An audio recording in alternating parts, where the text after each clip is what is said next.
There is still little to choose between Leicestershire and Hampshire at the halfway stage of their LV County Championship match at Grace Road, although Kyle Abbott has done his best to give his side the edge.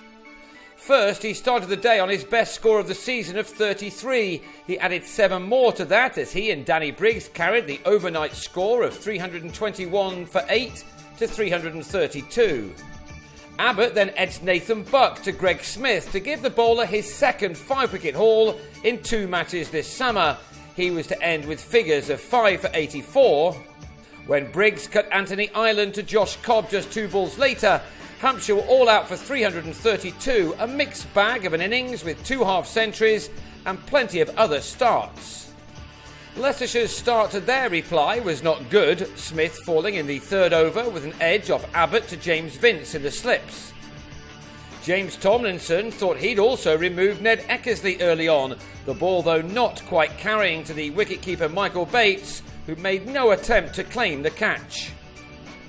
Leicestershire had pushed Angus Robson up the order to open after a couple of good knocks this season, and because Ramnaresh Sarwan was available in the number 4 spot, where Sam's younger brother has been batting so far this summer. Angus looked in fine fettle as well. He is a young man who is developing his game with each innings he plays, and a maiden championship 100 may not be too far away on this evidence. Eckersley almost carried this side along by himself last year, and he must be delighted that his teammates are showing much better form this year. He again looked in good form as this pair started to bat their side into a solid position. What they needed was for one of their batsmen to make a really significant contribution. Robson looked as if he might be the man. This shot took him to his 3rd 50 in 6 championship innings this summer, having not made one at all in the 4 innings he had in the competition last summer, a summer where Leicestershire were outplayed all too often. Not now, as Robson reached his half-century off 88 balls, this shot bringing him his 9th boundary. The 22-year-old is just beginning to make a name for himself in the county game. Alas for him, he couldn't go on for much longer. On 54, he nicked Tomlinson behind to end a 2nd-wicket partnership of 86 with Eckersley. Eckersley was never at his fluent best. Indeed, he was dropped twice, and at this stage there were 40 balls in a row without a single run being scored, and he could have gone soon after Robson when he padded it up to Abbott. It must have been close. Eckersley had now been joined for the first time this season by Sarwan, who looked in good touch from the moment he came to the crease. He will have been delighted hearing about his side's performances in his absence, and he now would have wanted to play a part in the vast improvement. He scored the lion's share of the runs in a 31-run partnership with Eckersley, which carried the total to 129. But Eckersley then became the latest man in this match to get out after settling in. He was outfoxed by Danny Briggs, for whom this was his first wicket of the campaign in his first match.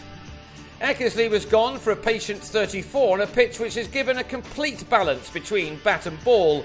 Josh Cobb drilled Briggs back over his head for a 6 to kickstart his innings. Sarwan, meanwhile, was using the square cut for a lot of his runs.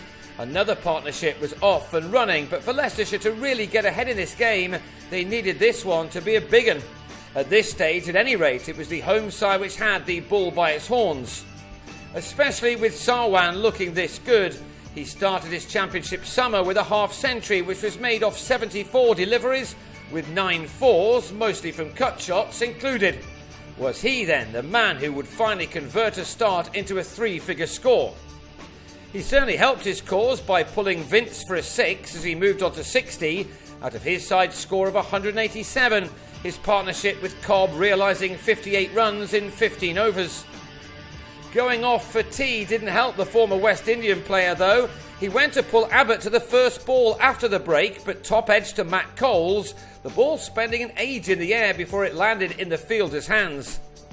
Abbott struck for a 3rd time a couple of overs later when Niall O'Brien edged to Will Smith after making 8, and that left Leicestershire on 195 for 5. The scoreboard was now looking very different after the loss of those 2 wickets so soon after tea. It was left to Rob Taylor and Cobb to try to arrest the slide, something that would have almost certainly continued a year ago. Not now, however, as Taylor played some cracking shots, scoring the majority of his runs in boundaries. He added 49 runs for the 6th wicket to take the deficit into double figures. But yet another man was out when set. Cobb had made 37 when he edged a cut of Smith behind. He left with a total reading 244 for 6. Hampshire were soon able to call for the second new ball to see if that could finish off the innings before the close. Hampshire had a good last session on the first day, and they were beginning to look good in this one too, although Taylor continued to play brightly. He did ride his luck at times, especially off the bowling of Tomlinson. This shot flew over the slips to bring Taylor his 10th 4 from the 63 balls he'd faced thus far. It was the second time this season that the all-rounder has made it to the 50 mark. But it was Hampshire who finished the day the stronger of the two teams, as 3 wickets were gained in the last 6 overs.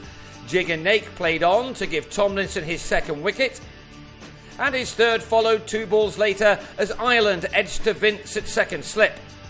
Abbott then took his 4th wicket of the innings, taking his tally this season to 21, as Taylor used the leading edge to send the ball into the hands of Jimmy Adams at mid-off. From 187 for 3 at tea, Leicestershire now found themselves on 281 for 9 with Taylor gone for 53. That put them 51 runs behind, but the last pair of Buck and Charlie Shrek then reduced the deficit by 15 runs before the close, courtesy of these boundaries which denied Abbott his 5th wicket of the innings. He will have a chance to claim that on the third morning when Leicestershire will resume on 296 for 9, trailing now by just 36 runs. We will then effectively have a one-innings match on a good pitch on which surely one batsman will excel in the second dig.